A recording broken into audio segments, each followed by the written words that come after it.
ओम नमः शिवाय। हर हर महादेव। सभी भक्तजनों को मेरा नमस्कार। आज हम सुनेंगे श्रावण मास महात्म्य अध्याय 7। इस अध्याय में सुनिए मंगला गौरी व्रत का वर्णन तथा व्रत कथा। ईश्वर बोले, हे सनत कुमार, अब मैं अति उत्तम भौम व्रत का वर्णन करूंगा, जिसके अनुष्ठान करने मात्र से वैधव्य नहीं होता है। विवाह होने के पश्चात 5 वर्षों तक यह व्रत करना चाहिए। इसका नाम मंगला गौरी व्रत है। यह पापों का नाश करने वाला है। विवाह के पश्चात प्रथम श्रावण शुक्ल पक्ष में पहले मंगलवार को यह व्रत आरंभ करना चाहिए। केले के खंभों से सुशोभित एक पुष्प मंडल बनाना चाहिए और अनेक प्रकार के फलों तथा रेशमी वस्त्रों से सजाना चाहिए। उस मंडप में अपने सामर्थ्य के अनुसार देवी की सुवर्णमयी अथवा अन्य धातु की बनी प्रतिमा स्थापित करनी चाहिए। उस प्रतिमा को 16 उपचारों से, 16 दुर्वा दलों से, 16 चावलों से तथा 16 चने की दालों से मंगला गौरी नामक देवी की पूजा करनी चाहिए। 16 बत्तियों से 16 दीपक जलाने चाहिए। दही तथा भात का नैवेद्य भक्ति पूर्वक अर्पित करना चाहिए। देवी के पास ही पत्थर का सील तथा लोडा स्थापित करना चाहिए। 5 वर्ष तक इस प्रकार से करने के पश्चात उद्यापन करना चाहिए। माता को वायन प्रदान करना चाहिए, जिसकी विधि आप सुनिए। अपने सामर्थ्य अनुसार एक पल प्रमाण सुवर्ण की अथवा उसके आधे प्रमाण की अथवा उसके भी आधे प्रमाण की मंगला गौरी की प्रतिमा निर्मित करानी चाहिए। अपनी शक्ति के अनुसार स्वर्ण आदि के बने तंडुल पूरित पात्र पर वस्त्र तथा रमणीय कंचू की ओढ़नी रखकर उन दोनों के ऊपर देवी की प्रतिमा स्थापित करनी चाहिए।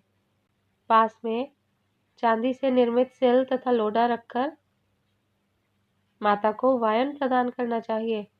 इसके बाद 16 सुवासिनियों को प्रयत्नपूर्वक भोजन कराना चाहिए। हे विप्र, इस विधि से व्रत करने पर 7 जन्मों तक सौभाग्य बना रहता है और पुत्र पुत्र आदि के साथ संपदा विद्यमान रहती है। सनत कुमार बोले, सर्वप्रथम इस व्रत को किसने किया था और किसको इसका फल प्राप्त हुआ? हे शंभो, जिस तरह से मुझे इसके प्रति निष्ठा हो जाए, कृपा करके वैसे ही बताइए। ईश्वर बोले, हे सनत कुमार, पूर्व काल में कुरु देश में श्रुत कीर्ति नामक एक विद्वान, कीर्तिशाली, शत्रुओं का नाश करने वाला, 64 कलाओं का ज्ञाता, धनुर्विद्या में कुशल राजा हुआ था। पुत्र के अतिरिक्त अन्य सभी शुभ चीजें उस राजा के पास थीं। अतः वह राजा संतान के विषय में अत्यंत चिंतित हुआ और जब ध्यानपूर्वक देवी की आराधना करने लगा, तब उसकी कठोर तपस्या से देवी प्रसन्न हुई और उससे यह वचन बोली, हे सुव्रत, वर मांगो। श्रुत कीर्ति बोला, हे देवी, यदि आप मुझ पर प्रसन्न हैं तो मुझे सुंदर पुत्र दीजिए। हे देवी, आपकी कृपा से अन्य किसी भी वस्तु का अभाव नहीं है। उसका यह वचन सुनकर पवित्र मुस्कान वाली देवी ने कहा, हे राजन, तुमने अत्यंत दुर्लभ वर मांगा है, फिर भी कृपावश मैं तुम्हें अवश्य दूंगी। किंतु हे राजेंद्र, सुनिए, यदि परम गुणी पुत्र चाहते हो तो वह केवल 16 वर्ष तक जीवित रहेगा, और यदि रूप तथा विद्या से विहीन पुत्र चाहते हो तो दीर्घजीवी होगा। देवी का वचन सुनकर राजा चिंतित हो उठा और पुनः अपनी पत्नी से परामर्श करके उसने गुणवान तथा सभी शुभ लक्षणों से संपन्न 16 वर्ष की आयु वाला पुत्र मांगा। तब देवी ने भक्ति संपन्न राजा से कहा, हे नृपनंदन, मेरे मंदिर के द्वार पर आम का वृक्ष है। उसका एक फल लाकर मेरी आज्ञा से अपनी भार्या को उसे भक्षण करने हेतु प्रदान करो, जिससे वह शीघ्र ही गर्भ धारण कर लेगी। इसमें संदेह नहीं है। प्रसन्न होकर राजा ने वैसा ही किया और उसकी पत्नी ने गर्भ धारण कर लिया। 10वें महीने में उसने देवतुल्य सुंदर पुत्र को जन्म दिया।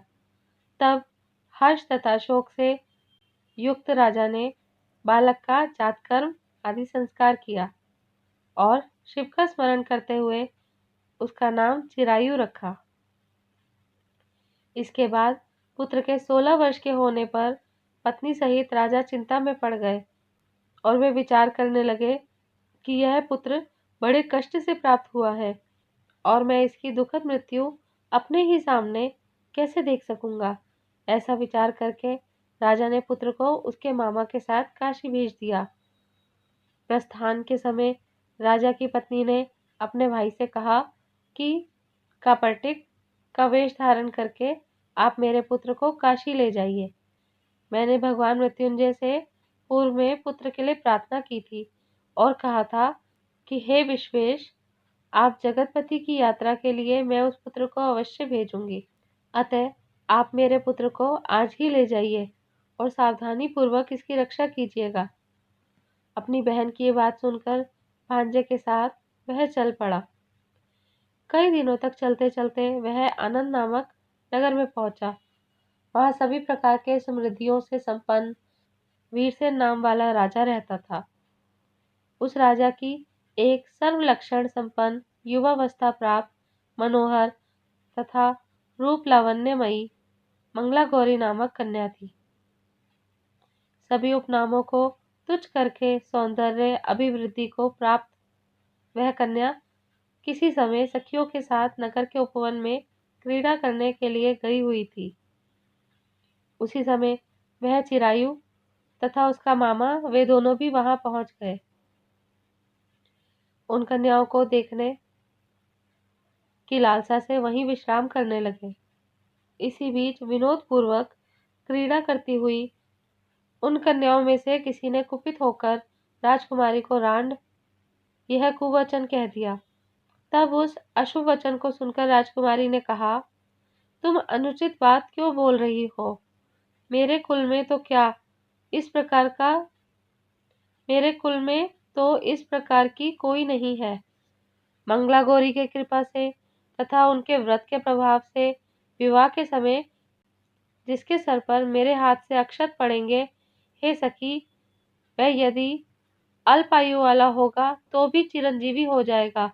इसके बाद वह सभी कन्याएं अपने अपने घर चली गईं।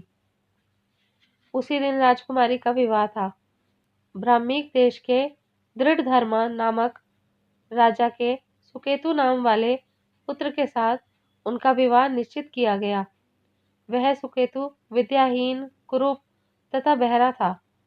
तब सुकेतु के साथ आए हुए उन लोगों ने विचार किया कि इस समय कोई दूसरा श्रेष्ठ वर ले जाना चाहिए और विवाह संपन्न हो जाने के बाद वहां सुकेतु पहुंच जाए। उन लोगों ने चिरायु के मामा के पास जाकर याचना की कि आप इस बालक को हमें दे दीजिए, जिससे हमारा कार्य सिद्ध हो जाए। इस पृथ्वी पर परोपकार के समान दूसरा कोई धर्म नहीं। उनकी बात सुनकर चिरायु का मामा मन ही मन बहुत प्रसन्न हुआ, क्योंकि इसने उपवन में पहले ही कन्या मंगला गौरी की बात सुन ली थी। फिर भी उसने एक बार कहा कि आप लोग इसे किस लिए मांग रहे हैं? कार्य की सिद्धि हेतु वस्त्र, अलंकार आदि मांगे जाते हैं, वर तो कहीं भी नहीं मांगा जाता। तथापि आप लोगों का सम्मान रखने के लिए मैं इसे दे रहा हूँ। इसके बाद चिरायु को वहां से ले जाकर उन लोगों ने विवाह संपन्न कराया। सप्तपदी आदि के हो जाने पर रात्रि में शिव पार्वती की प्रतिमा के समक्ष उस चिरायु ने हर्षयुक्त होकर मंगला गौरी के साथ शयन किया। उसी दिन चिरायु के 16 वर्ष पूर्ण हो चुके थे और अर्धरात्रि में साक्षात काल सर्प रूप में वहां आ गया। इसी बीच संयोगवश राजकुमारी जाग गई। उसने उस महासर्प को वहां देखा और वह भय से व्याकुल होकर कांपने लगी। तभी उस कन्या ने धैर्य धारण 16 उपचारों से सर्प की पूजा की और पीने के लिए उसे दूध दिया। उसने दीनता भरी वाणी में उस सर्प की प्रार्थना की तथा स्तुति की। मंगला गौरी प्रार्थना करने लगी कि मैं उत्तम व्रत को करूंगी जिससे मेरे पति जीवित रहे। ये जिस तरह से चिरकाल तक जीवित रहे, आप वैसा कीजिए। इतने में वह सर्प वहां स्थित एक कमंडलू में प्रवेश कर गया और उस मंगला गौरी ने अपनी कंचुकी से उस कमंडलू का मुंह बांध दिया। इसी बीच उसका पति अंगड़ाई लेकर जाग गया और अपनी पत्नी से बोला, हे प्रिय, मुझे भूख लगी है। तब वह अपनी माता के पास जाकर खीर, लड्डू आदि ले आई और उसके द्वारा दिए गए भोज्य पदार्थ को उसने प्रसन्न मन होकर खाया।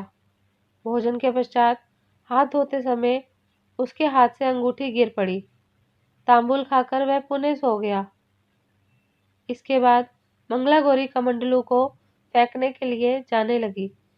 विधि की कैसी गति है कि उस कमंडलू में से बाहर की ओर जगमग करती हुई हार कांति को देखकर वह आश्चर्यचकित हो गई।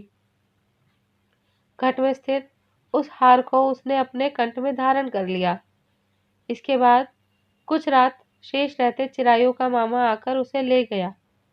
इसके बाद वर पक्ष के लोग सुकेतु को वहां ले आए। उसे देख मंगला गौरी ने कहा कि यह मेरा पति नहीं है। तब उन सभी ने उससे कहा, हे शुभे, तुम ये क्या बोल रही हो? यहाँ तुम्हारा कोई परिचायक हो तो उसे हम लोगों को बताओ।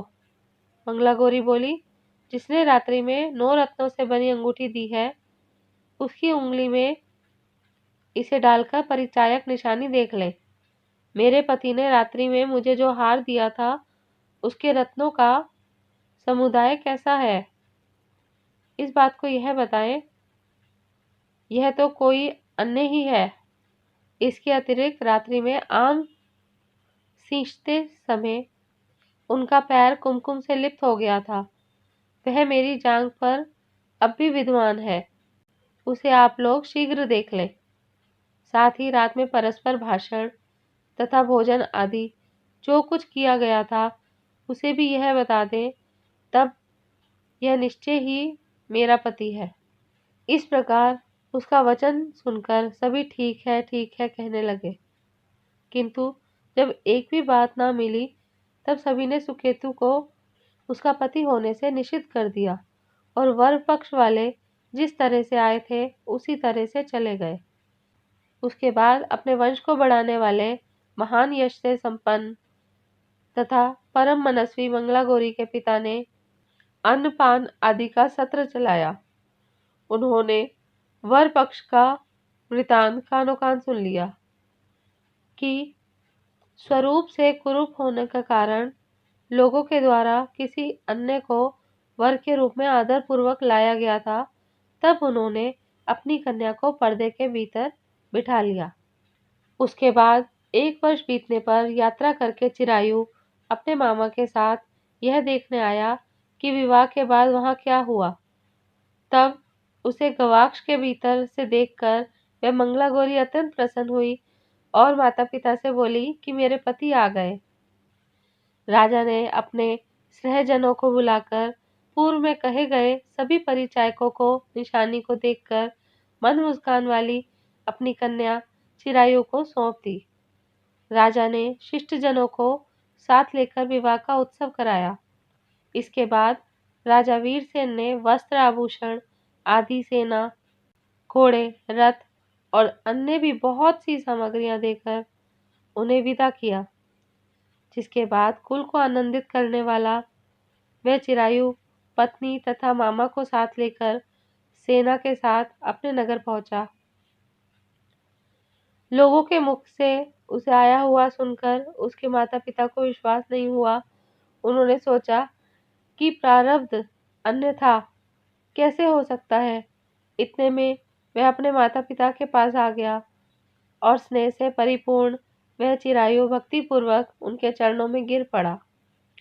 तब अपने पुत्र का मस्तक सूंघकर उन दोनों ने परम आनंद प्राप्त किया। पुत्रवधू मंगला गौरी ने भी सास ससुर को प्रणाम किया।